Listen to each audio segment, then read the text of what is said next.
এই যে যারা নির্বাচন চায় না, সংস্কার করে এটা সেটা না, এগুলো তো ভারতের দালাল, অতীত গ্রহণ করতে পারছে।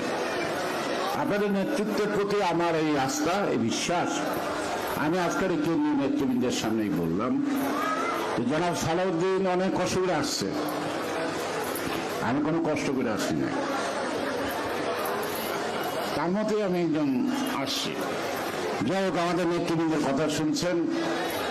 আমি ধন্যবাদ জানাই আমাদের সালাউদ্দিন আহমেদকে, সে অত্যন্ত ব্যস্ত। আজকে একটু আগে শুনছেন তাকে যে গুম করা হয়েছিল সেইটা সরজমিনে তদন্তের জন্য এতক্ষণ ছিলেন।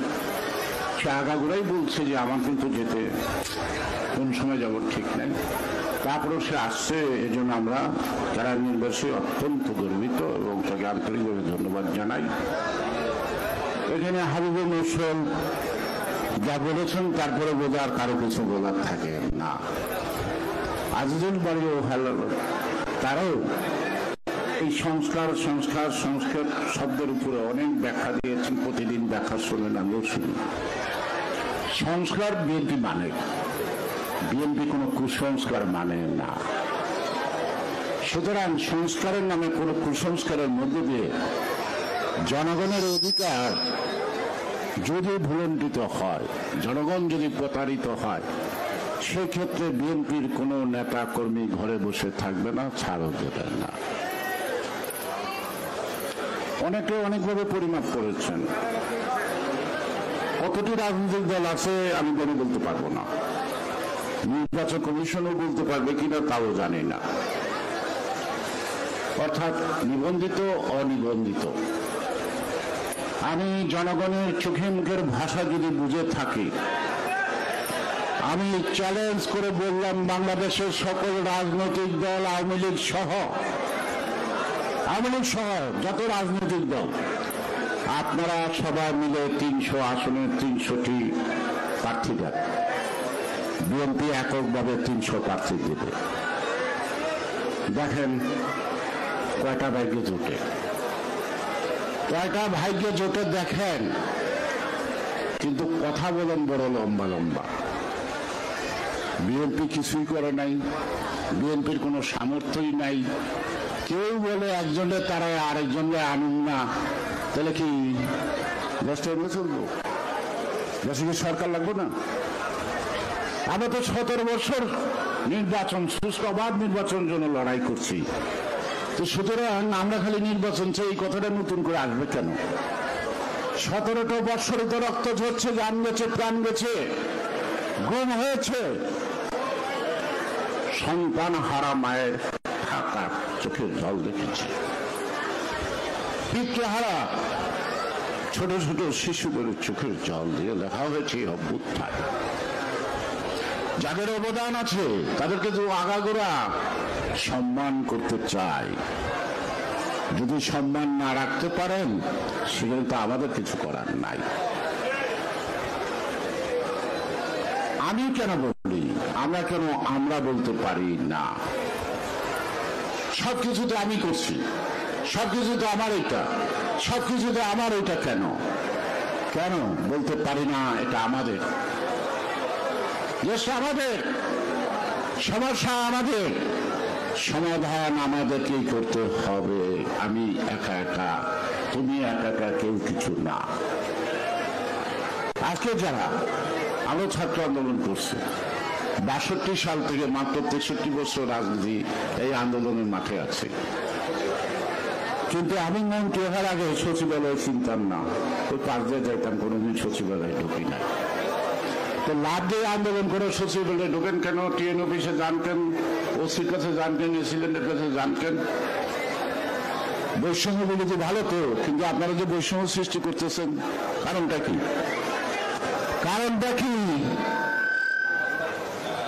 আসেন না, রাজনীতি করবেন, রাজনীতি করার অধিকার আছে। আপনি যদি রাজনীতি নাও করেন, আপনার অবদানকে কেউ কোনোদিন ছোট করে দেখতে সাহস করবেন না। অনেক মুক্তিযুদ্ধ রাজনীতি করে না, কিন্তু তাদেরকে সবাই সম্মান জানাতে হয়, এটি নিয়ম। সুতরাং আজকে যেমন সবাই মিলে দেশ স্বাধীন করলো, যে যুদ্ধের ডাক দেওয়ার সুযোগ পাইল না, শেখ মুজিব পুলিশের গাড়িতে উঠল, বাকিরা সীমান্ত অতিক্রম করল। জিয়াউর রহমান তো চিনতেন না, তার আগমন খুব কেউ জিজ্ঞেস করে নাই। স্বাধীনতার ঘোষণা করছি, কেউ জিজ্ঞেস করে নাই মেজর জিয়াকে আপনারা যুদ্ধে অংশগ্রহণ করেন, কেউ জিজ্ঞেস করে নাই তুমি কে। অর্থাৎ জাতির চিন্তা চেতনা আকাঙ্ক্ষা বসাতে জিয়াউর রহমানের কণ্ঠের প্রতিধ্বনি হয়েছে। তাই সেদিন থেকে জিয়াউর রহমান এই বাংলাদেশের তৎকালীন 7.5 কোটি মানুষ এবং আজকে আর 18 কোটি মানুষের আত্মার আত্মীয় হৃদয়ের বন্ধনে তিনি আটকা পড়েছেন জনগণের ভালোবাসায়। সে কারণে ইতিহাসে তিনি অমর।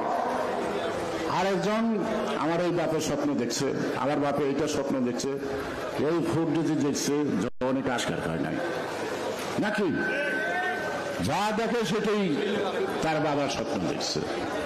এখন স্বপ্ন দেখতে দেখতে এমন অবস্থায় ফালাইছে, বাপকে আবার 5 তারিখে নতুন করে কবর দিল। হাজার হাজার কোটি টাকা খরচ করে কি বানাইছে ভাস্কর্য, সব নাই। কেন? একটা মাত্র কারণে, আওয়ামী লীগ জনমুক্তিযুদ্ধকে ছিনতাই করে বলতে চাইছে আমাদের স্বাধীন খুশি দেশ আমাদের।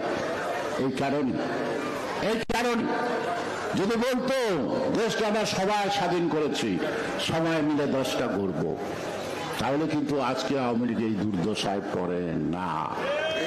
সেইখান থেকে শিক্ষা নিতে হবে সবাইকে। আমি যদি জাতির জন্য কিছু করে থাকি, জাতি আমাকে সম্মান দিবে, আমাকে কলার উঁচা করে বলতে হবে না জানো আমি কি করছি, বলতে হবে না। মানুষের চোখ আছে, কান আছে, কারো উপলব্ধি আছে, তারা বুঝতে পারে।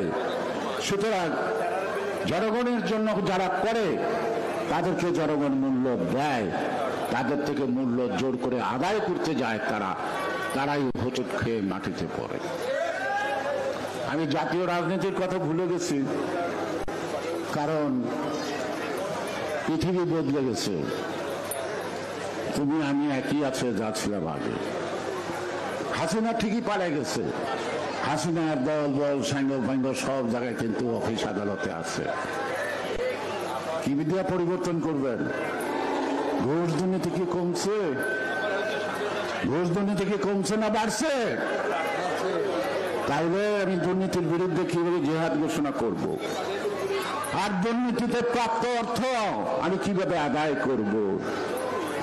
যারা তাদের বিরুদ্ধে লড়াই করলো তারাই কিনা হাসিনার দোসরের হাত থেকে টাকা নেয়, তাদের ছবিতে পত্রিকায় টেলিভিশনে আইসা যায়।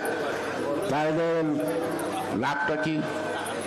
তাহলে লাভটা কি হলো দেশের মানুষের? এই জন্য বললাম হাসিনা তো পালিয়ে গেছে, কিন্তু জনগণ যেমন ছিল তেমন আছে যা ছিল আগে। অর্থাৎ যা আগে ছিল তা নয়।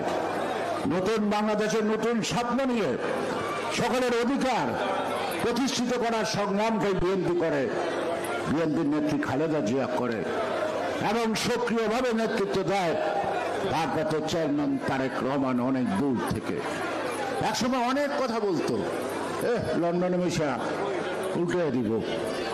আমি একদিন বক্তৃতা বলছিলাম, কাছে কিংবা দূরে, চেনা কিনা অচেনা এটা বিষয় না। জাতির প্রয়োজনে যে যেখান থেকেই কণ্ঠ উচ্চারিত করতে পারে জাতি তা গ্রহণ করে। যেমন জিয়াউর রহমানকে গ্রহণ করছে, তেমনি লন্ডনে বসে এই 6-7 বছরের তারেক রহমান বাংলাদেশের প্রত্যেকটি মানুষকে একটি ঐক্যবদ্ধ করে আজকে এই ফেসিবাদের হাত থেকে দেশকে রক্ষা করার সুযোগ পেয়েছে। আমাদের ছেলে, আমাদের সন্তান ওরা আন্দোলন করছে, এটা আমাদের অহংকারের কথা, এটা তো আমাদের গর্বের ব্যাপার, এটা তো আমাদের তাদের প্রতি কোনো হিংসা লাগার কোনো কারণ নাই। কিন্তু একটু সভ্যতা, শিষ্টাচার, ভদ্রতা এগুলি তো থাকতে হয়, এবং তুচ্ছ তাচ্ছিল্য যা মন চাই তাই করে তত ক্ষমতা তো নাই। এটা খামাক বলে তো লাভ নাই। কোনো লাভ নাই। আমি আজকে আমাদের এই কেরানীগঞ্জে বহু লোকের বাস, বহু জেলার লোক এখানে বাড়িঘর করতেছে। এখানে অনেকগুলি সমস্যা আছে।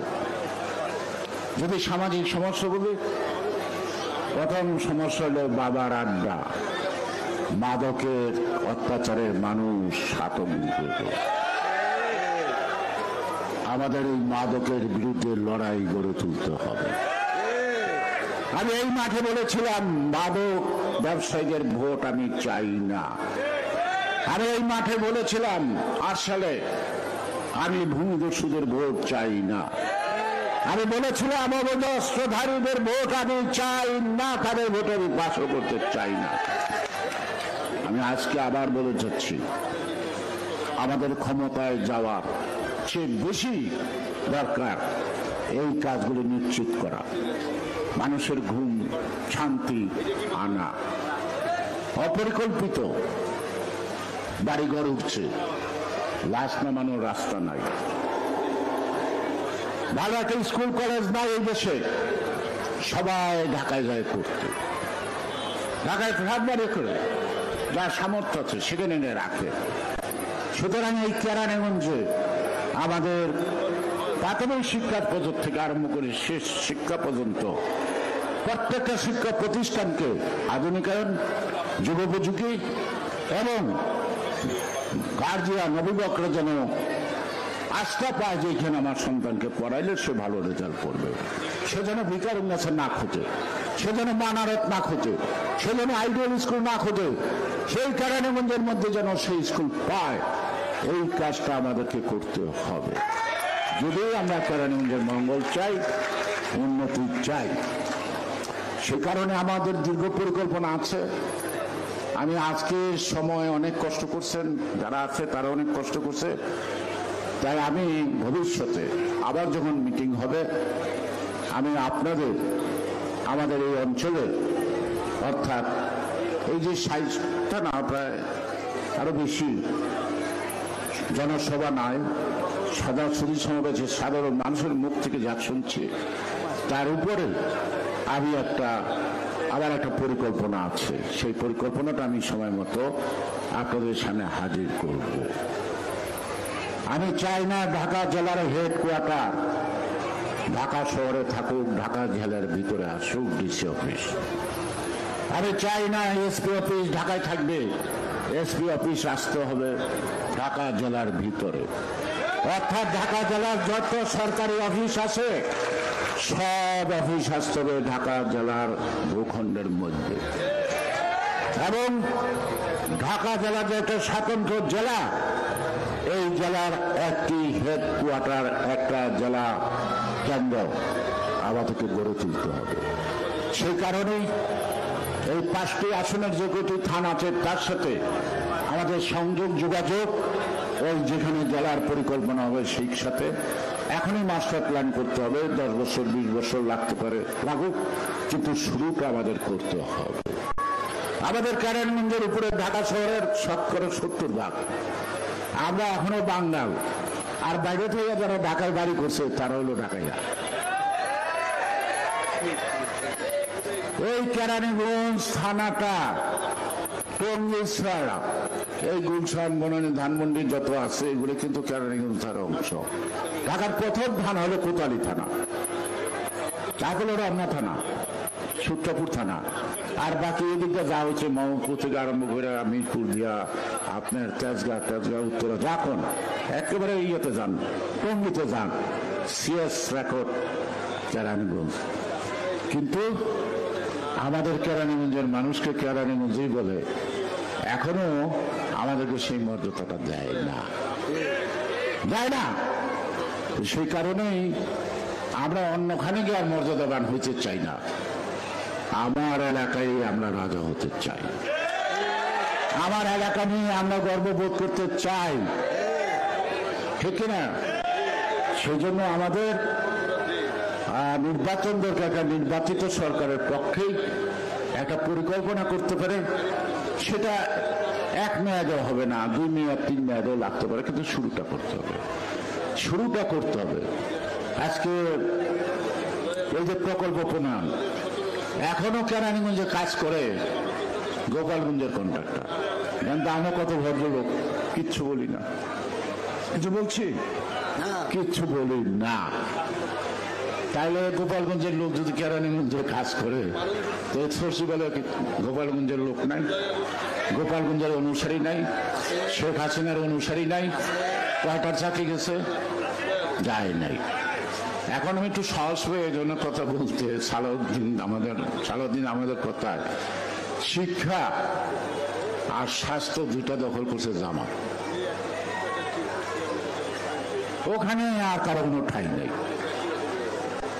কোনো ঠাই নাই। মাঝে মাঝে অনেকে বলে যে কি কয় ভারতের দালাল টালাল, যারা ভারতের দালালি করে তারাই কামকে ভারতের দালাল।